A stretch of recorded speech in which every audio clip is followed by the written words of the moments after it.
The last message I got from my boss was a cold email. We're letting you go for excessive absenteeism. He didn't ask why. He didn't care. But while he thought I was just skipping work, I was actually sitting on the floor of a hospital corridor, holding my brother's trembling hand as the machines around him screamed. He was all I had, and they took everything from me, until one email changed everything. Ephua was the kind of worker who never caused trouble. She came to work early, kept her head down, and did everything she was told. Her desk was always neat, her clothes simple but clean, and her smile, though small, was always there. No one in the office really knew much about her, and she liked it that way. While others chatted about weekend plans or office gossip, Ephua quietly finished her tasks and slipped out when the day ended. But her evenings were not about rest or fun. After work, she would rush to catch a crowded, noisy bus that took her to the city's public hospital. That's where her younger brother, Kwabena, was staying. He had a rare and dangerous blood disease that needed constant care.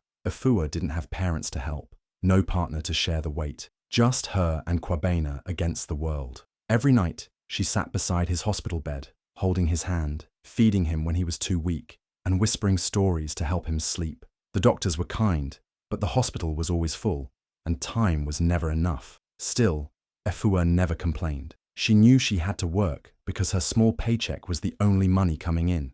Every bus ride, every sleepless night, every worried moment, she carried it all inside. At work, she smiled. At the hospital, she cried. But through it all, her love for Kwabena kept her going. Her job paid the bills, but her brother was her heartbeat. No one at the office knew that after smiling at her boss and organizing files, she went home to fear, prayers, and the beeping sounds of hospital machines.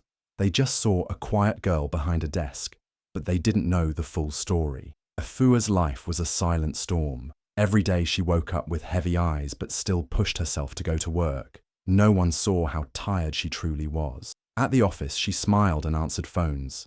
She typed reports with shaking fingers and nodded politely during meetings, even though her heart was somewhere else. She was always thinking of her younger brother Kwabena, lying in that cold hospital room. His condition wasn't getting better. In fact, some days, he got worse, and the treatment he needed was expensive and often delayed. Every evening after work, Ephua would rush to the hospital. The nurses knew her face. Some offered small smiles. Others didn't even look up anymore. She often slept on the hard wooden benches in the waiting area because there was no money for a hotel or transport back home. Some nights, she would rest her head on Kwabena's bed, whispering to him softly, even when he was too tired to respond. She begged the doctors for quicker tests, faster results, better care, but there were always delays. There are too many patients, they would say. Just wait a bit longer. But Ephua knew that time was not on their side. Her pain started to show, not through words, but through absences. She began taking unpaid leave to be with Kwabena during emergencies. She would call in, voice shaking, saying, "I can't come today," but she never explained why. At work, some co-workers started to notice.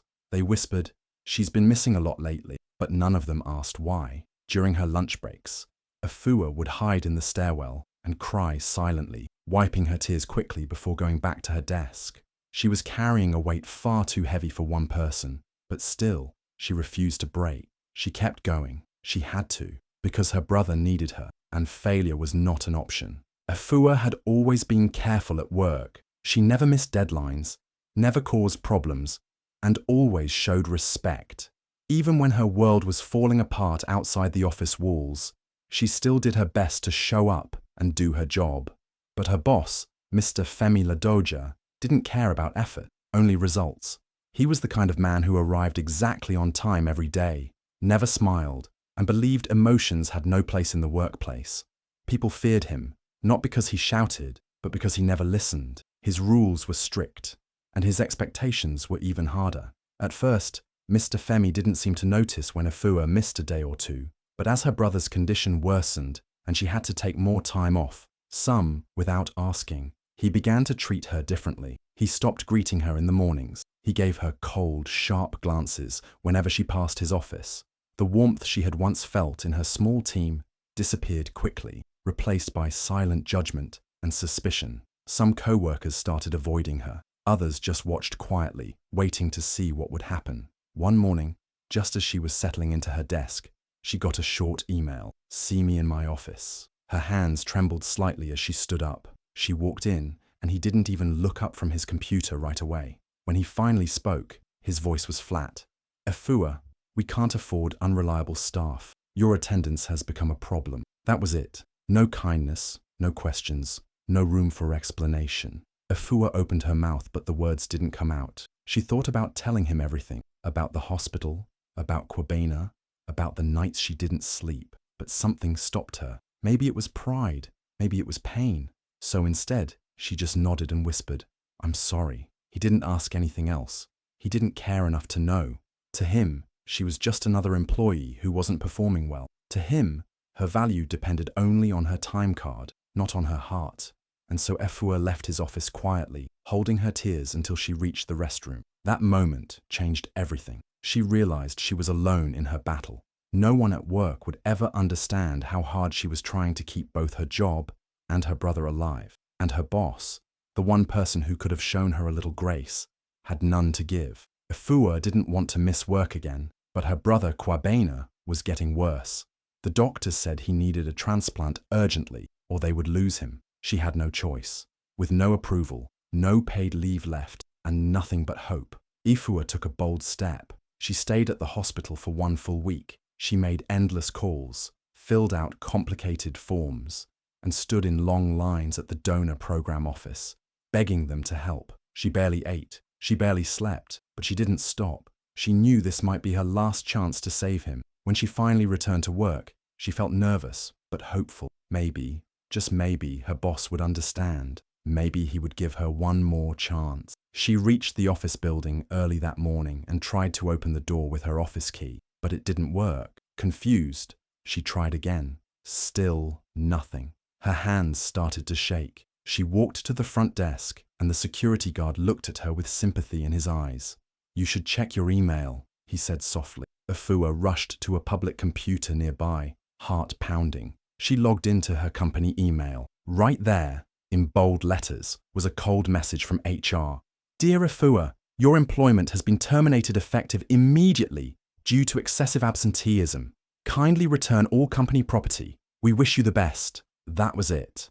No meeting, no warning, no chance to explain, no goodbye. Her breath caught in her chest.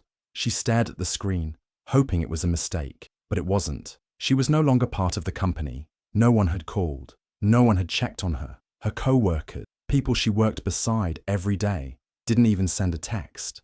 She stood there frozen, tears quietly running down her cheeks. She felt empty. After everything she had done, working late, staying loyal, never complaining, this was how it ended. They had taken away her job, her only source of income, at the very moment her brother needed her the most. It felt like the ground had opened beneath her feet. Everything she had been holding together was now falling apart. Ephua walked away slowly, with no plan, no job, and a brother still fighting for his life. Ephua sat in the corner of the hospital waiting room with a shaky hand holding a pen. A thick pile of financial assistance forms lay in front of her. Her eyes were swollen from crying, but she kept wiping her face and pushing through. She didn't want anyone to see her break down, but it was getting harder to hide the pain. The nurse at the front desk called her name. Ephua quickly stood up and walked over. Her hands trembled as she handed over the incomplete forms. The nurse glanced at them, then looked up at Ephua and asked in a flat voice, "Employment status?" Ephua whispered, "I just lost my job." The nurse raised her brow and asked, louder this time, "So, no job, no insurance?" Ephua nodded, ashamed. Her chest tightened as other people in the waiting room turned to look. She could feel their eyes on her, and that moment felt like the world was laughing at her pain. The nurse sighed and said, "We'll see what can be done. But without proof of income or support, there's not much we can offer." Ephua couldn't speak. Her voice was stuck in her throat. She quietly took the papers back and walked away, her heart heavy like a stone. She sat beside Kwabena's hospital bed, trying to smile, but he could see the sadness on her face. He held her hand and whispered, "It's okay if we can't afford it, Ephua." But that broke her even more. How could she tell him they might lose everything? How could she let him feel like he was a burden? She gently kissed his forehead and said, "No, we'll figure it out. I promise. I'm not giving up on you." That night, Ephua didn't sleep. She sat by the hospital window, looking out into the dark sky. whispering prayers. She had no job, no money, no clear answers, but she had love, and that love gave her strength. She couldn't fail her brother, not now, not ever, even when the world had turned its back on her, even when she was humiliated in front of strangers, even when she had nothing left to give. Ephua still held on. She told herself over and over, there has to be a way. I'll find it. She didn't know how. She didn't know when. But deep in her heart, she believed something good had to come. Because giving up, that was never an option for her. Ephua was leaving her brother's room after another long and emotional day. Her steps were slow, her back a little hunched from exhaustion, but her heart was still determined. As she reached the elevator, she saw an elderly man struggling with his walker. Without hesitation, she rushed forward to help him. Gently, she supported his arm and guided him into the elevator. Inside, there were two other people. One of them was a well-dressed woman standing quietly in the corner. She looked serious but calm, with sharp eyes that noticed everything. As the elevator moved, Ephua smiled politely at the woman, even though her heart was heavy and her mind full of worry. The woman smiled back, a soft, kind smile that felt different, warm, not forced. "You work here?" the woman asked gently. Ephua shook her head. "My brother is sick. I come here every day after work, or at least I used to." The woman noticed the sadness in her voice, but didn't press. Instead, they talked lightly about the hospital food, how crowded the wards were, and how tired everyone looked. Ephua never mentioned her pain. She didn't say she had just lost her job. She didn't say she was struggling to pay hospital bills. She didn't say she had cried herself to sleep the night before. She just smiled and listened. As the elevator doors opened at the next floor, the woman looked at Ephua with quiet thoughtfulness. She reached into her bag, pulled out a small card, and handed it to her. "If you ever need to talk or need some help, come by," she said softly before stepping off. Ephua looked down at the card. It read, "Dr. Ada Nwokedi, Director, Khalifa Foundation." She blinked, confused for a moment. Khalifa Foundation sounded like a charity group, probably another place offering free clothes or food, things she'd already tried before. Ephua sighed and slipped the card into her bag without thinking much of it. In her mind, she didn't need more pity or handouts. What she needed was a stable job, a miracle for her brother, and a little bit of peace. She didn't know who that woman was. She didn't know what the Khalifa Foundation really did, and she certainly didn't expect anything to come from a short elevator ride. But what Ephua didn't know was that sometimes life sends help in the quietest, most unexpected ways. And that little card in her bag, it was about to change everything. A week had passed since Ephua met the kind woman in the elevator. Life hadn't gotten easier. Her brother was still in the hospital, and the bills were piling up fast. Ephua had been jobless for days, trying everything to stay hopeful, but inside, she was breaking. She felt forgotten by the world. She had even started selling her clothes just to pay for medicine. Then, one quiet morning, as she sat beside her brother's bed with tired eyes and an empty stomach, her phone buzzed. She opened her email, expecting another hospital reminder, or maybe another rejection letter, but instead, there it was. An email with a subject line that read, "Let's talk about your future." She blinked, confused. When she clicked the message, it read, "I couldn't stop thinking about you. Come in tomorrow morning at 9. I believe we have a future to build together. Dr. Ada Nwokedi." Ephua gasped. The woman from the elevator remembered her. Out of all the people in that hospital, all the sad faces and tired souls, she remembered her. Ephua reread the message over and over, making sure it was real. Her hands were shaking. The next morning, Ephua wore her cleanest clothes, old but neat. She tucked her brother in, whispered that she'd be back soon, and headed out. She had no idea what to expect, but something deep in her heart told her not to ignore this chance. When she arrived at the Khalifa Foundation, she was shocked. The building was warm and welcoming, filled with smiling staff and calm music. It didn't feel like a charity office. It felt like hope. Dr. Ada welcomed her with the same soft smile from the elevator. She sat Ephua down, listened to her full story for the first time, and then said words that made Efua's heart race. "We're hiring a new program director, someone who understands real struggle, someone strong, someone like you." Ephua stared at her, speechless. "Me? A director?" Dr. Ada nodded. "Your pain, your patience, your heart, those are exactly what we need. You won't just have a job, Ephua. You'll have a purpose. Tears filled Efua's eyes. For the first time in weeks, she felt seen. She felt valued. And just like that, the same world that once turned its back on her was opening a brand new door. This was not the end of her story. This was the beginning of something bigger. Ephua walked into her new job at the Khalifa Foundation, feeling like she was living in a dream. Everything felt different here. People smiled when they saw her. No one judged her for being quiet. No one questioned her when she needed time for her brother's hospital checkups. Her new office had sunlight coming through the window, and for the first time, she felt free to breathe. The salary was better than her old job, but even more important, the hours were flexible, and her co-workers were kind and supportive. 1 week into her job, she got news that brought her to her knees. With the help of the foundation, Kwabena had been approved for full treatment. The rare blood disorder that had nearly taken his life was finally going to be treated. She cried tears of joy in the restroom, this time not from pain or fear, but from relief. Her little brother was going to be okay. But Ephua didn't just take this blessing and stop there. Numbershi remembered every bench she slept on, every stairwell she cried in, every harsh word thrown at her when all she needed was kindness. She took all of that and used it to help others. She began organizing workshops for women who, like her, were trying to balance a job and taking care of someone they loved. She taught them how to write strong resumes, how to ask for help, how to stand up for themselves. She was no longer the scared assistant who begged for days off.